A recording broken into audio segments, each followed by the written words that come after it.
joy. Ina ladiano de, ina tamawe. Ina we omano wuni, no gear rest. Evo am evedan ogbo so yo sore the Facebook now you are not helping issues. You are not helping issues because ana gelewe na tia wa mo ko na de social media na 2023 wa ya saga imeba we ma to ko na vita mu wa we wa si ayeyan e frank ogbo na we saga she's innocent. Una saga Mrs 2023 do say 2024 e very wa ye vie e very o yeruwa we gbeye joy. Ina we video no there. Ina we no give family or more in peace. Let everybody more in peace. Una lads, una swamwe boni we bu uhun webe iwe. Iye joy. Ogun bag be hama yu wa. Abu we unu we ni okpa bo danger. Who the vibe why they down on many why say I. Ogun boy. The justice in no mama no ado sick in justice igberak be you. The justice in we ado sick we nu dan. Owo mo bishop woni like Facebook na.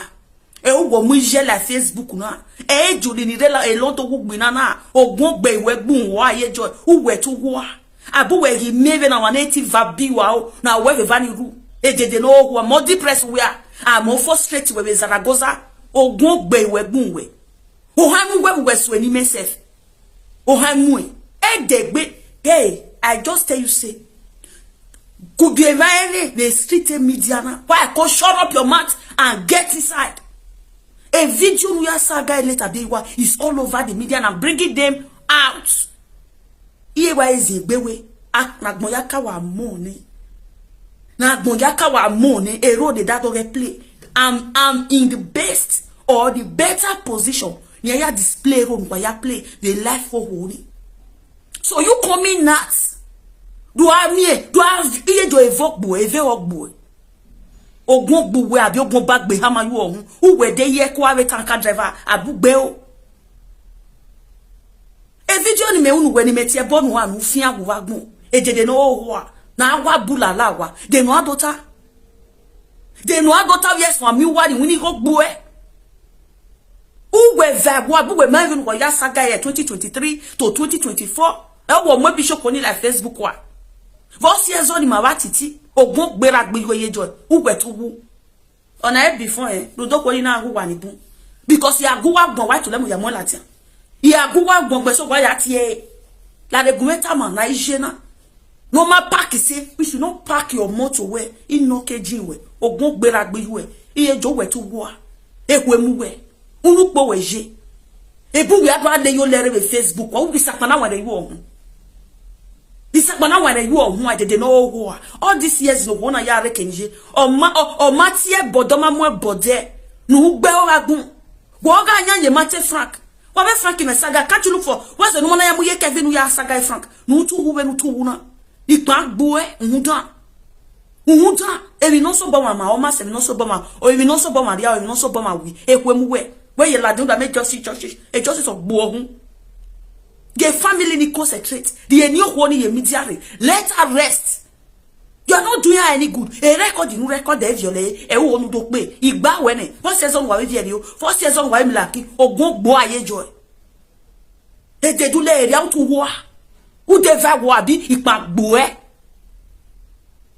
Oh wait gay. A saga ni agwa is going to be a one of a kind. In short, I'm back. When not say I'm back again.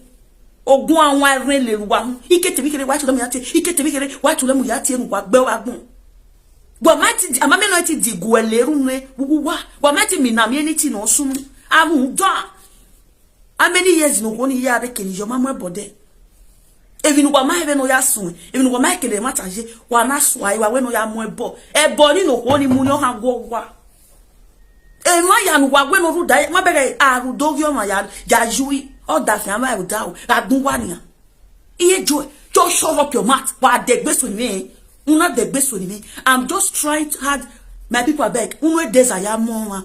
Mona tell me how many days. I don't want to involve with this. Have a hypocrite in your who are a media. I don't want to involve with you guys. 2 years plus now, my test agami because I told you guys to stop dragging this lady. The videos are there. No, I know where you like me. Hey, man, you're not even gonna. Oh, won't be like you joy. Whenever body you go me, we bava go me ya so ki joy. Except honor like bava. eo e igbava o vigo di me ya swenki iye jewe na to oge ni yimohu uhu no gboko ni ha gbo e.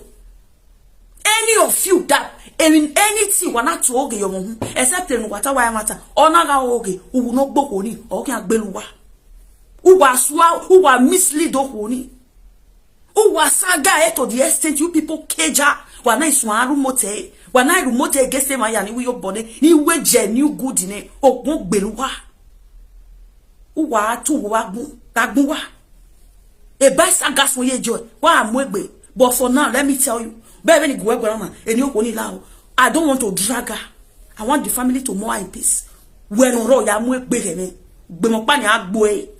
Any of you no wa ri hu reno ya wa bon wa kwa awon arrange ra bi wo ogun agbulala ulala ni ti kan ma sheda ya gwo ho o me kiri mi agwo wese ejuli lo do mana tie we lawa because who wa beg go ko ni wi yobo me awa ya na vien yo oge na lawa gbe spirit da na lawa gbe e jealous spirit na lawa gbe ejuli lo do mana tie we ye jo lawa isu ansa guy is a promise e boy zero no pasun ejuli lo don o mana ti we because when ejuli lo do wi yobo nu we e dia pie wa wi yobo ni me imagine wa ni gbovo la wa gbe ba imayu nu me nu you to bo ta we queen when we are support me we are defend me ya we your bono which I appreciate e dedegbe ya ta we live video ke no ma uke ye metale ya we live video since you are after that ye joy e jule lo do mana tie we lawa isun asaga ye frank o ma tie we lawa isun abore the media no ogun de yo ye joy be careful e video ni ma go we gun isakana te won dan yo mu imaro ye we nu gbe wa gbon mu kudi de you but you want to play with my intelligence. Here joluku ye. Egbe mara me very o. When tell me now, I know where, especially for ingrates like you. Why do I vie? You guys, you what with me? Waja, you kwali agwa. Wa bom wa ma yin. Go we tegbe ni me we. I don't wa bula la wa beg boy wa ma. Wa gbe o. Ma wa gbadua ke no sense ni a. Utu wagun ya go wan play agbu I go see una go run go me this time around normal lane you go collect wa bon wa magian I hypocrite wa gbe o